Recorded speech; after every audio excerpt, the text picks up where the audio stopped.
जैसा कि आपने थंबनेल पर देख ही लिया होगा कि इस वीडियो में हम लोग क्या डिस्कस करने वाले हैं, तो इसलिए इसके इंट्रोडक्शन पर ज़्यादा समय न गंवाते हुए मैं सीधे मुद्दे की बात पर आता हूं।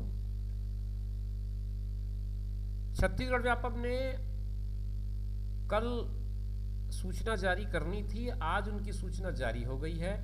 आज से आप अपना फॉर्म भर सकते हैं टीचरशिप के रिक्वायरमेंट के लिए। अगर आप इच्छुक हैं तो आप अपना आवेदन प्रस्तुत कर सकते हैं। ऑनलाइन पोर्टल खुल चुका है।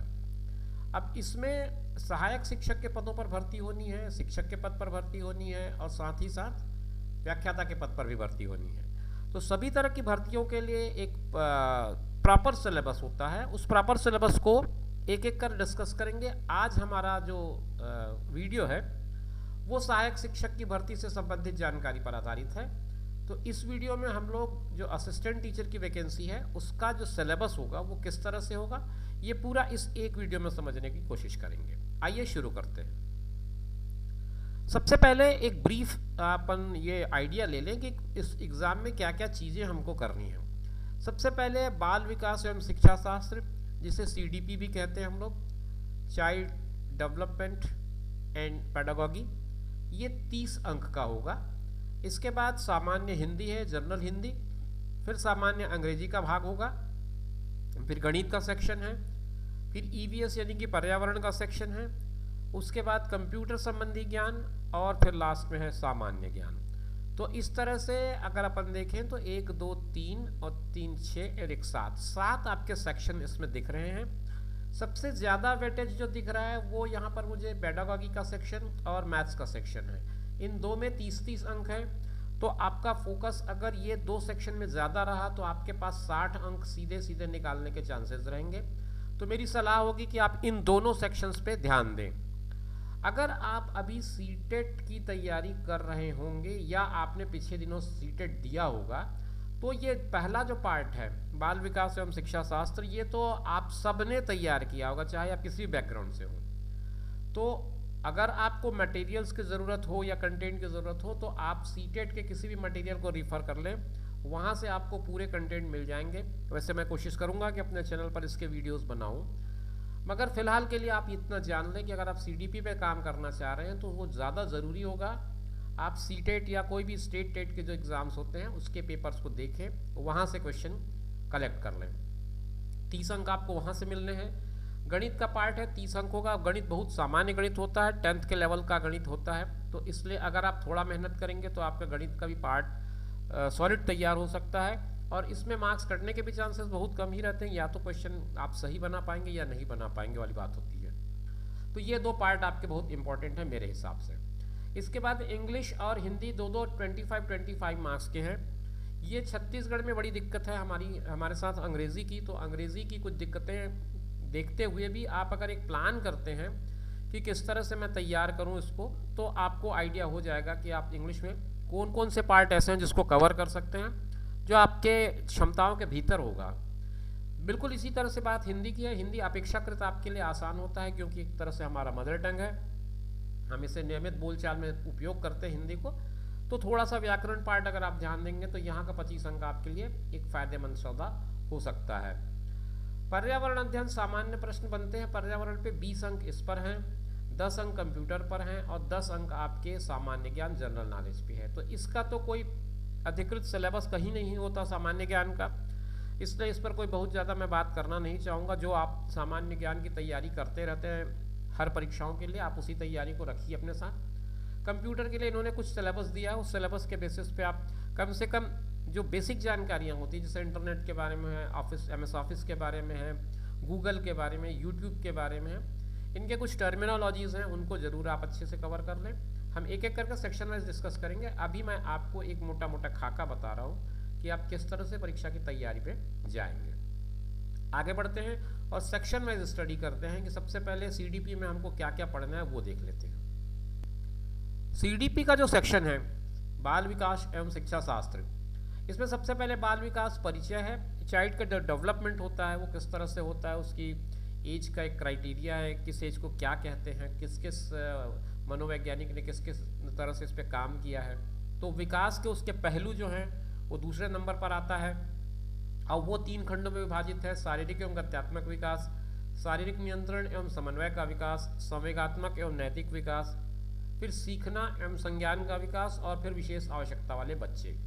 तो इसमें आपके दिव्यांग बच्चों के बारे में पूछा जाता है कि उनकी स्टडीज से रिलेटेड क्वेश्चंस बनते हैं इसमें, तो आप उस पर थोड़ा सा फोकस रखेंगे तो यहाँ से आप क्वेश्चन कवर कर सकते हैं।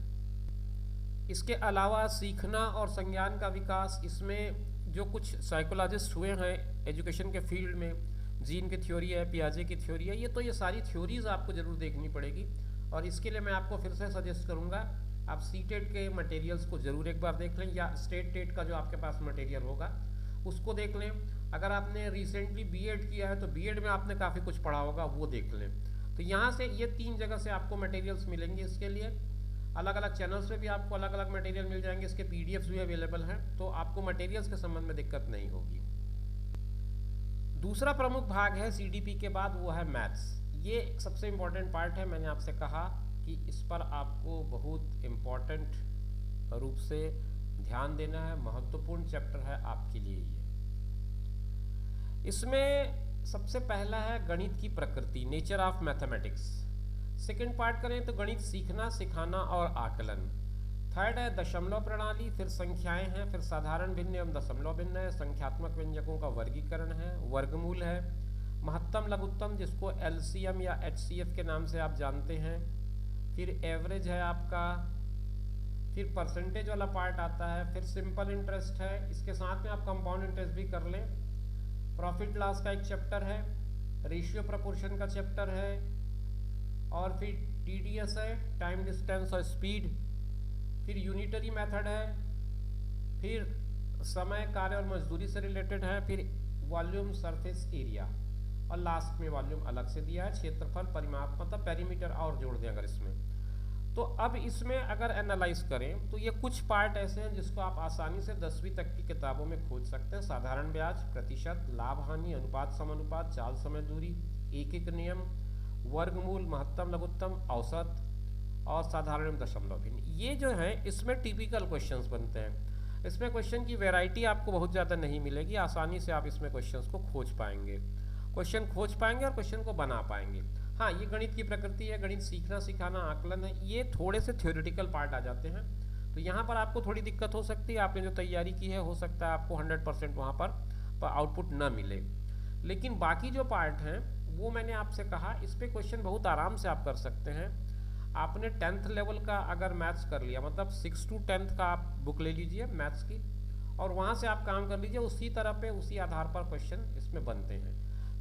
चैप्टर आपका मतलब सिलेबस आपका बड़ा दिख रहा है, मगर इसको आप आसानी से कवर अप कर सकते हैं। अगला खंड आता है अंग्रेजी का। अंग्रेजी में आपका सबसे पहले कॉम्प्रिहेंशन का पार्ट है। कॉम्प्रिहेंशन में ये कहता है 2 unseen prose passage with questions on comprehension, grammar and verbal ability. तो देखिए, मैंने आपसे कहा कि इंग्लिश का जो पेपर होगा वो आपके लिए, छत्तीसगढ़ वालों के लिए खासतौर पे थोड़ा सा मुश्किल पेपर होता है, तो इसके लिए आप प्लानिंग कर लीजिए। प्लानिंग ये है कि कॉम्प्रिहेंशन पे 7 मार्क्स हैं, ग्रामर पे 4 मार्क्स हैं, वोकेबुलरी पे 4 मार्क्स हैं इस पार्ट में। फिर दूसरा जो पार्ट है पेडागॉजी ऑफ लैंग्वेज डेवलपमेंट, इसमें बहुत सारी चीज़ें हैं। प्रिंसिपल ऑफ लैंग्वेज टीचिंग, यहाँ पे एल आना था, language teaching, role of listening and speaking. तो इस पर आपको सीटेट पे आप एक बार फिर से जाइएगा, सीटेट का जो इंग्लिश वाला पार्ट होगा वहाँ से आपको क्वेश्चन मिल जाएंगे, वहाँ के क्वेश्चन को आप प्रिपेयर करिए। कॉम्प्रिहेंशन में आप अपठित गद्यांश, जिस तरह से हम लोग हिंदी में तैयार करते हैं उसी तरह से कुछ अपठित गद्यांशों की तैयारी करिए, तो वहाँ से आपके पास 7 नंबर कमाने के चांसेस रहेंगे। ग्रामर का पार्ट जो बेसिक ग्रामर है उसी पे रहिए, बहुत ज़्यादा आपको डीप में जाने की ज़रूरत नहीं है, और वोकेबलरी तो आपका 4 नंबर का इसी से मिल जाएगा। तो बेसिक फोकस आप कॉम्प्रिहेंशन पे करें, और लर्निंग और ये सब बाकी चीज़ों पे अगर आप कम ध्यान देते हैं तो भी काम चल जाएगा। यहाँ से 11 से 15 नंबर आप यहाँ से निकाल सकते हैं सबको मिला करके। कंप्यूटर पर आधारित सामान्य ज्ञान से जुड़े प्रश्न होते हैं, जिसमें कंप्यूटर का उपयोग, कंप्यूटर के प्रमुख भाग। अभी प्रमुख भाग में आप इनपुट आउटपुट दोनों का अलग अलग प्रॉपर डिस्क्रिमिनेशन कर लें, अलग अलग ढंग से समझ लें। इसके अलग अलग पार्ट्स होते हैं, मॉनिटर को क्या कहा जाता है, इनपुट कहा जाता है, आउटपुट का, इस तरह से अपने MCQs पे बहुत सारे बनते हैं। फिर प्रिंटर के कितने तरह के प्रकार होते हैं उनको आपको पढ़ना है, ऑपरेटिंग सिस्टम के नाम आपको जानने चाहिए, माइक्रोसॉफ्ट ऑफिस पूरा आपको ठीक से एक बार पढ़ लेना चाहिए, इस पे क्वेश्चंस बनते हैं। मैंने पहले ही कहा आपको एक्सेल, पावर, वर्ड, इस तरह से जो उसके अलग अलग सेक्शन है। इंटरनेट का यूज़ क्या है, एंटीवायरस का यूज़ क्या है, मल्टीमीडिया का यूज़ क्या है, ये आप देख लें। फिर CD DVD के बारे में जानकारी ले लें, और जो इंजन्स हैं, इंजन्स को देख लें आप। गूगल है, एल्विस्टा है, यूट्यूब है, यूट्यूब, इस तरह से इन चीज़ों को भी आप ध्यान से पढ़ लें और आपको अपने कंप्यूटर नॉलेज की एक परफेक्शन आ जाएगी। अगला सेक्शन EVS का है, पर्यावरण अध्ययन का। स्वयं के पर्यावरण को समझना, पर्यावरण के बारे में बच्चों की समझ, पर्यावरण अध्ययन क्यों पढ़ाएं, शिक्षण शास्त्र, परिवार, पर्यावरण अध्ययन व कक्ष की गतिविधियां, अपने शरीर की देखभाल, पारिस्थितिकी तंत्र, इकोसिस्टम। तो ये चीज़ें आपको EVS वाले पार्ट में पढ़ना पड़ेगा, तैयार करना पड़ेगा। आप पर्यावरण अध्ययन का जो एक नोट्स होगा वो आप पूरा प्रॉपर स्टडी करें। इसमें क्वेश्चंस जो पुराने पिछले साल के हैं उनको भी देख लें एक बार, किस तरह से क्वेश्चंस आए हैं, उनसे आपको एक आइडिया हो जाएगा। 2019 में इसका जो पेपर हुआ है वो पेपर एक बार ज़रूर आप देख लें। अगर आपको इस तरह के पेपर्स की या पुराने ओल्ड पेपर्स की आवश्यकता है तो आप कमेंट बॉक्स में लिखेंगे, मैं आपको उसका कोई लिंक दे दूंगा जहाँ से आप उसको ले पाएंगे। तो ये EVS वाला पार्ट हो जाएगा। ये भी आपको आसानी होगी, ज़्यादा कुछ है नहीं इसमें, रटने का ही विषय ज़्यादा है। थोड़ी अंडरस्टैंडिंग ज़रूरी है। करंट अफेयर्स भी इसमें जानना आपको ज़रूरी है, इससे भी संबंधित प्रश्न इसमें बनते हैं। इसके बाद एक अंतिम खंड जो है वो आपका सामान्य ज्ञान का होगा। आखिरी खंड सामान्य ज्ञान का, जब मैंने बताया आपको सामान्य ज्ञान में भारतीय राजनीतिक व्यवस्था एवं संविधान, तो कॉन्स्टिट्यूशन पे बहुत सारे प्रश्न बनते हैं, तरह तरह के प्रश्न बनते हैं। जिन लोगों ने PSC की तैयारी अपनी कर रखी है या कर रहे हैं तो उनके लिए तो ये आसान सेक्शन हो जाएगा। लेकिन जो अभी इस तरह की तैयारियों में नहीं लगे हैं वो ज़रूर कॉन्स्टिट्यूशन को अच्छे से खोल के देख लें। कम से कम 10th तक का जो सिलेबस है, 11th 12th में आपको जो कॉन्स्टिट्यूशन का स्पेशली पॉलिटिकल साइंस में मिल जाएगा। और इंडियन हिस्ट्री देख लें, आपका फ्रीडम मूवमेंट 1857 से कम 1947 तक का मामला जरूर देख लें।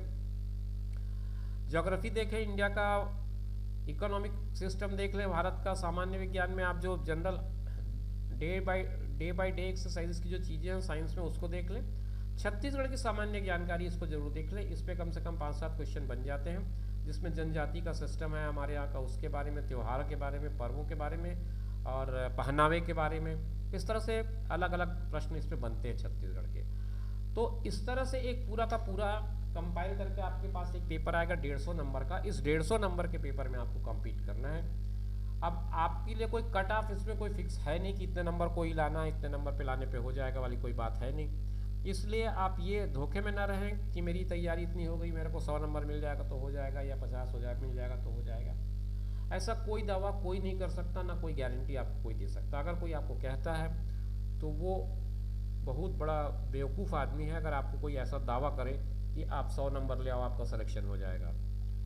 मेरी जानकारी के हिसाब से पेपर के स्तर का आकलन करने के बाद ही कोई एक कट ऑफ का आइडिया हो सकता है। तो अभी हम 100 आउट ऑफ 100 की ही या 150 आउट ऑफ 150 की ही तैयारी मानकर करें, वो हमारे लिए अच्छा होगा। तो मित्रों, ये जानकारी थी सहायक शिक्षक के सिलेबस के बारे में। अभी शिक्षक और व्याख्याता का जो डिटेल है वो मैं बना रहा हूँ, बहुत जल्द उस पर भी आपको एक वीडियो देखने मिल जाएगा। उम्मीद करता हूँ आपको वीडियो पसंद आ रहा होगा। अगर इसके अलावा आपको किसी तरह की रिक्वायरमेंट है तो कमेंट बॉक्स पे लिखें, मैं कोशिश करूँगा कि उस पर भी कोई वीडियो बना पाऊँ। फिर मिलेंगे नए वीडियो में, तब तक इजाज़त दीजिए। नमस्कार।